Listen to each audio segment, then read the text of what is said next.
My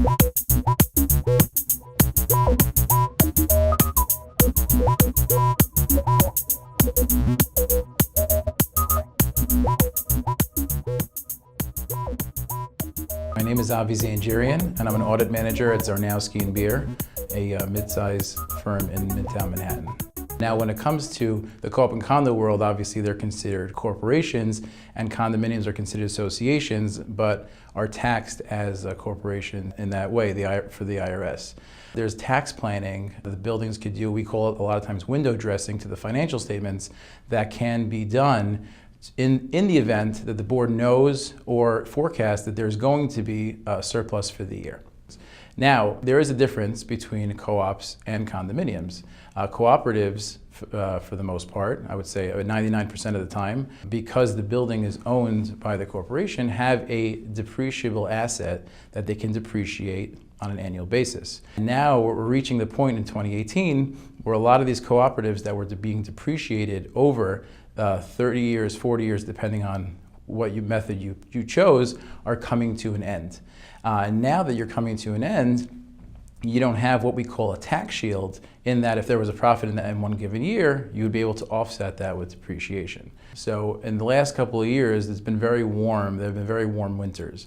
So we had a building that, number one, the depreciation stopped. Number two, they switched from fuel oil to natural gas. Number three, they refinanced their mortgage, so they were having all of these lower cost savings that were going on along in the building, lower utilities, lower interest.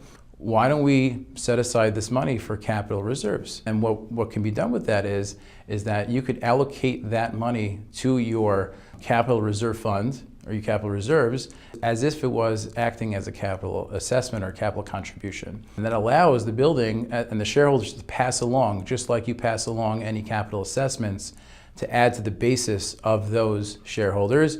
You're also taking this piece, $60, $100, $200, $1,000, whatever the amount might be, and saying we're allocating this in our budget to go to reserves as if it was a capital assessment.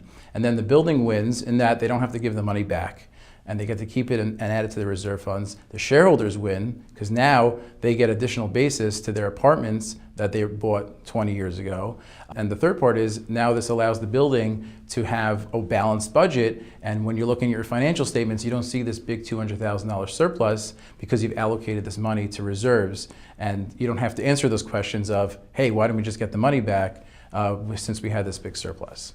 Moving the money over as a capital contribution would be treated the same way any capital assessment is, in that it would not be taxable revenue as long as three conditions are met.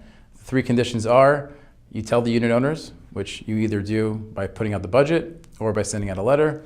You set the money aside into a restricted reserve account, which most buildings have a reserve account, but again, restricted. And third is you have to use that money for capital improvements. If you do those three things, that will act in a way that it's a capital contribution and would not be added to the operating revenue of the building.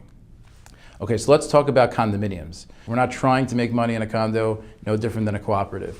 So in this situation, similar to what we have with a cooperative, and you're looking at your next year's budget and saying, oh my God, I'm gonna have this big surplus. So they say to ourselves, let's allocate that to reserves. Like we said before, set aside into a restricted reserve account, spent only on capital improvements. Unit owners were notified. It gives you a better, what we call window dressing, where your financial statements look, are not showing bigger surpluses to the unit owners. You're saying, hey, we had this extra funds, and we took these extra funds and we put them into the reserve fund, and we're going to use that reserve fund set aside for future capital improvements, and when those happen, we're not going to have to assess you.